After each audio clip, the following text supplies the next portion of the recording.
Of that soul. और जब वो 18 साल का हुआ तो उसने एक जैसे बोलते हैं इमेज बनाई तो फोटोशॉप पे, और सुबह करीब 3-4 बजे का टाइम था और मैं भी कुछ काम करके I had just slept. So he woke me up and showed me my image that look this, I've made this poster for you for the next retreat. And Aliya ji उसके बाद मैं सो नहीं पाई because that image what he had built was from one of my past life places where I used to meditate. तो वहां से मैंने तो out of उसको ये पूछा कि भाई वे how did you make this image, so he thought I am asking the elements, so he started showing me the elements. I said no, how did you create this place, because this place is only in my epigenetic memory, it is not uh, in him, but the connection of the soul brought me to this understanding that how the epigenetic memories are also shared through the genetic DNA of the parents with the children.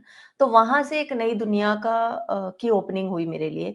Then I started researching और understanding more about the epigenetic memory which is also in each one of us and transferred through the genetic of the parent to the child, or my mother transferring me certain things, or I can tap into my DNA and then I can through meditations of course कि भाई मैं जब ध्यान अवस्था में जाऊं तो मैं उस पर्पस को, उस इंटेंशन को अलाइन कर सकती हूँ अपने साथ। ऑलराइट। ऋचा जी, दो सवाल इसमें जो आपने बातें की उससे। एक, आपने ये कहा कि जो आपके बेटे ने तस्वीर बनाई वो आपकी पास्ट लाइफ की वो जगह थी जिसमें आप मेडिटेट किया करती थी, तो क्या उससे पहले आप वो पास्ट लाइफ देख चुकी थी, इसका मतलब है?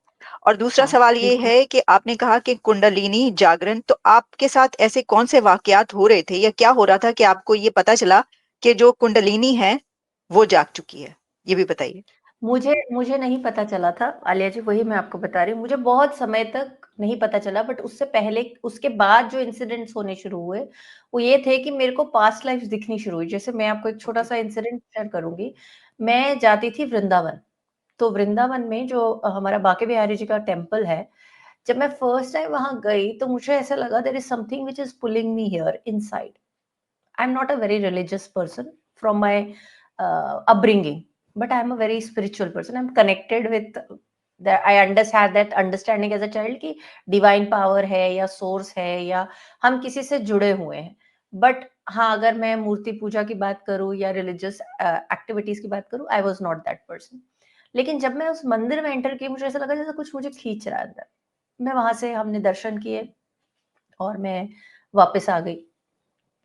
उस दिन रात को मैं फिर, जब मैं सोई रात को घर आके, I felt that something is moving out of my body and I am not in that place. I thought I'm in that again in that place. I saw myself dancing there on my knees in that place. I thought it is a dream. खाली mind में ये आया कि कोई मेरी memory है या कोई ड्रीम है जो मैं देख रही हूँ। In that temple? Yeah, in that same temple I was dancing on my knees and this started repeating till 8 years। मतलब 8 साल तक मैं रोज रात को जैसे ही सोती थी, I would go to that temple, dance there and again come back every night in my body। और वो मेरी जो नीज थी वो इतनी पेन होती थी सुबह कि मुझे ऐसा लगता था जैसे मतलब किसी ने तोड़ दिया है, because if you dance on your knees that was going to pain, so my body would even recall those memories of that pain which I would do there every day। And I would dance till the time जब तक मेरे घुटनों से blood नहीं निकल आता था। And then I saw myself as a devadasi. फिर एक दिन जब मैं उस मंदिर में गई तो मैंने देखा कि मैं यहाँ से एंटर हुई हूँ और निकल मैं दूसरे, मतलब I am entering from a different door and coming from a different door. So in standing in that temple itself I saw many things.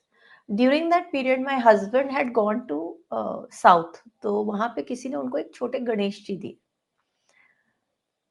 वो आए और उस दिन हमको फिर से वृंदावन जाना था, so we went and I took that Ganesh ji. Generally मैं कभी ऐसा कुछ करती नहीं हूँ, but that day it was like that Ganesh ji was calling. Then I took him on my hand and my hand started vibrating so मतलब मैं आपको कैसे बोलूं, हाथ ऐसे रखा हुआ है और हाथ ऐसे शेक कर रहा है literally. And it's like my hand, I tried to hold it, I thought कि कुछ हो रहा है मेरे हाथ में। कई बार होता है ना, हम सोचते हैं कि हमारा माइंड ही क्रिएट करा। मैंने अपने हाथ को ऐसे पकड़ा and it started vibrating and जब हम मंदिर में गए the energy was shifted into a different space. तो वो जो एक्सपीरियंसेस हैं, एक के बाद एक ऐसे कई इंसिडेंट्स हैं, होते चले गए। देन आई मेट वन, मतलब कुछ अपनी पास्ट लाइफ की मदर से मिली। मैं इजिप्ट में रिसर्च कर रही थी पिरामिड्स में, वहाँ मैं अपनी पास्ट लाइफ सिस्टर से मिली, एक पास्ट लाइफ ब्रदर से मिली। तो ऐसे करते-करते बहुत सारे इंसिडेंट्स हुए लाइफ में, जहाँ से ये समझ आया कि we are there and meet people from our past lives just to have those messages ki something was left behind by you, incomplete. And because you are now in a different body, you are in a different set of people, you are different experiences, your genetics has changed, but there is a part of your memory which is also coming from your soul, जिसका birth, जिसने purpose से birth लिया है, वो अपने कामों को पूरा करने के लिए वो इंसिडेंट्स इम्प्लांट करके आती है। क्यों हम मिलते हैं लोगों से? आपने चूज़ किया कि मैं आज आप मुझसे मिल रहे हैं। खाली ये हमारा एक कोइंसिडेंस नहीं है।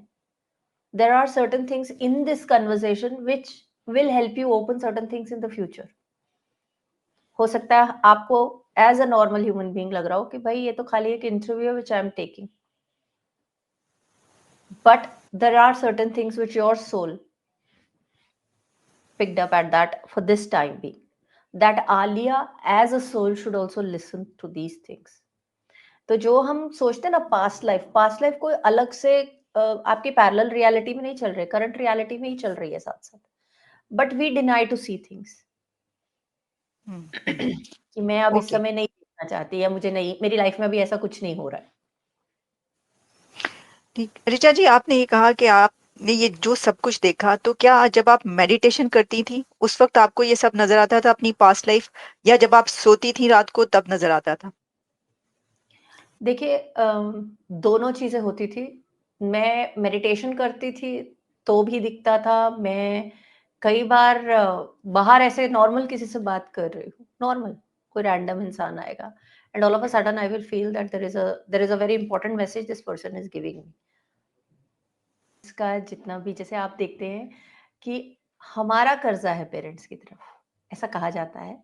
पर ऐसा क्यों कहा जाता है? क्योंकि हम चूज करते हैं कि ये माँ जो है, गर्भ जो है, वो एक बहुत इंपॉर्टेंट एलिमेंट है। हम इसको खाली एक माँ या औरत की तरह देखते हैं गर्भ को। गर्भ दो दुनिया को जोड़ता है, पाताल और आकाश को। बीच में माँ है, उसका गर्भ है जिससे कोई आत्मा, सोल जन्म लेके एक इंसान बनती है। It's a transiting point for a human, as a from a soul to becoming a human. तो जो गर्भ है वो बहुत बहुत इंपॉर्टेंट स्पेस होल्ड करता है इस ब्रह्मांड में। तभी माता को पिता से ऊपर का दर्जा दिया जाता है। तो जब बच्चा माँ को चुनता है तो माँ का जो जो क्रेडिट स्कोर है ना वो ज्यादा होता है।